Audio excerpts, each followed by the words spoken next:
베드로전서 3장 1절 말씀을 함께 읽습니다. 아내들아 이와 같이 자기 남편에게 순종하라. 이는 혹 말씀을 순종하지 않는 자라도 말로 말미암지 않고 그 아내의 행실로 말미암아 구원을 받게 하려 함이니. 아멘. 오늘도 그리스도 예수의 이름으로 행복하시기를 축복합니다. 예수님 닮는 성품으로서 조심성은 잘못이나 실수가 없도록 하는 정도가 아니지요. 옳은 행동이라도 적절한 시기가 얼마나 중요한지 아는 것입니다.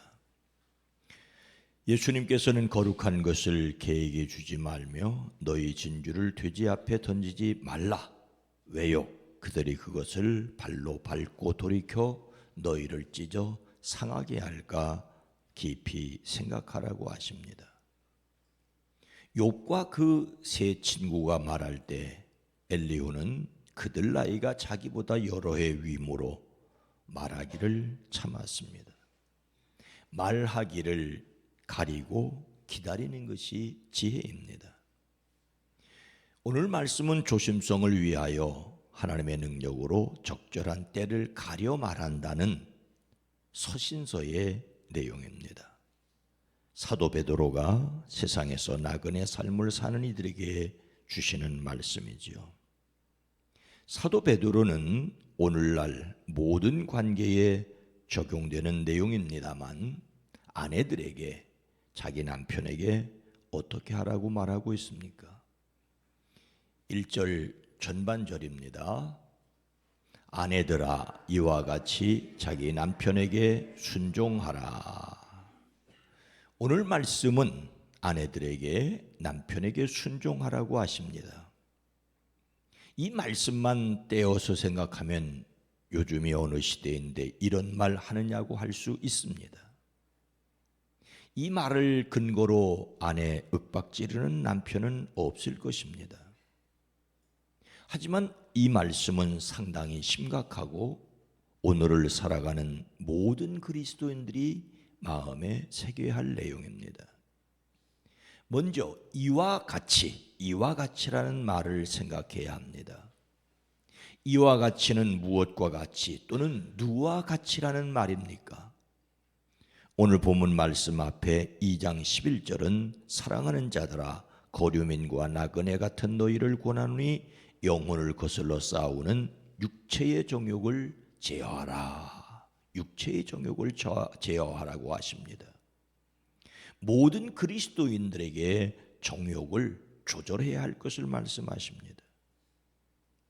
이 말씀은 모든 그리스도인들이 새겨들어야 하지만 여기서 사랑하는 자들은 남자들을 우선 가리킵니다. 즉 먼저 남자들에게 주시는 말씀을 하였습니다.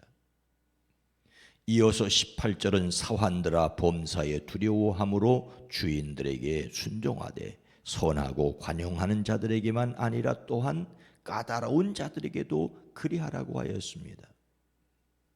사환은 하인으로 일을 하는 사람이지요.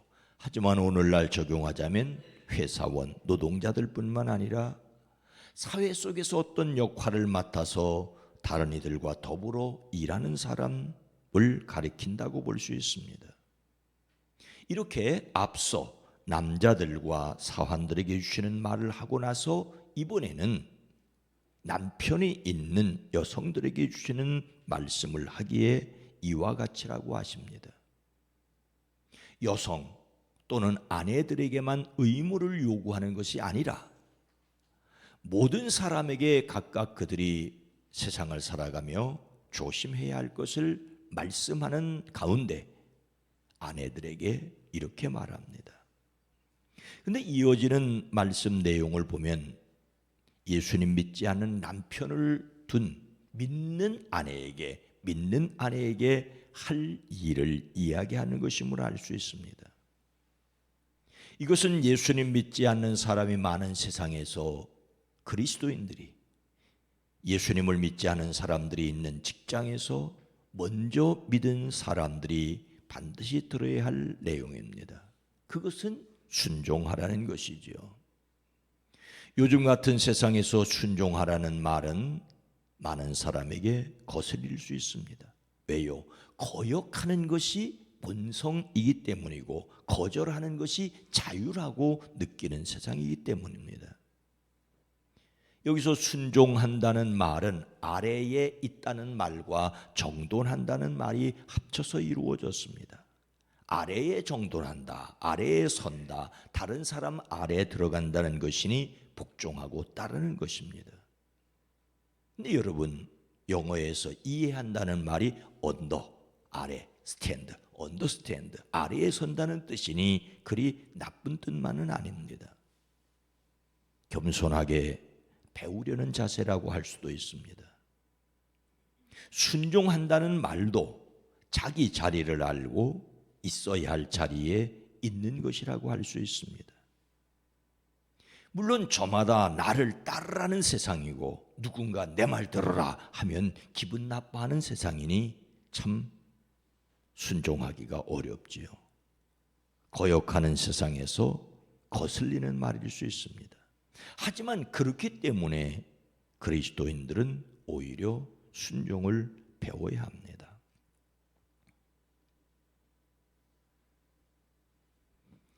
아내들에게 자기 남편에게 순종하라는 이유가 믿음은 말이 아니라 무엇으로 보여주라는 것으로 생각할 수 있겠습니까?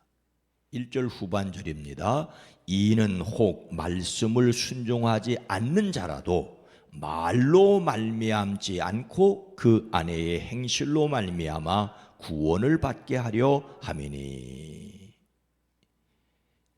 아내에게 남편에게 순종하라고 하는 이유가 오늘 말씀에서는 분명합니다.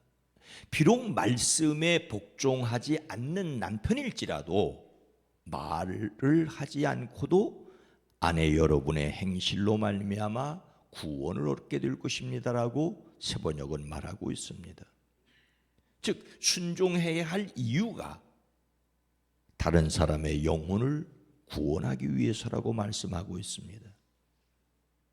믿지 않는 사람이 많은 세상에서 조심성을 가지고 살아야 하는 이유는 사람들은 말이 아니라 행동을 보기 때문이지요. 예수님 믿는 아내가 믿지 않는 남편에게 아무리 말씀을 전해도 그 말씀을 받아들이지 않을 수 있습니다. 그런데 아내의 행동하는 것은 본다는 말입니다. 사람들은 귀는 막고 눈은 뜨기 때문이지요. 귀는 막았지만 눈으로 보면 깨닫고 하나님께 돌아와 회개함으로 구원에 이를 수 있습니다. 이것은 아내와 남편 사이에만 이루어지는 것은 아닙니다. 많은 사람이 전도하는 말씀에 귀를 막고 있으면서도 예수님을 믿는 사람들이 어떻게 사는지를 보자는 식으로 눈을 크게 뜨고 살피고 있기 때문입니다. 물론 말로 전하는 것보다 행동으로 보이는 데는 시간이 오래 걸리고 힘들 수 있습니다. 복음을 말로 전하면 듣는지 안 듣는지 분명한데 눈으로 보게 하려면 보는지 안 보이는지 분명하지 않습니다. 또는 잘 보이다가도 한 번만 실수하면 꾸며서 보이려는 것이라고 비난받고 오해받을 수 있는 세상입니다.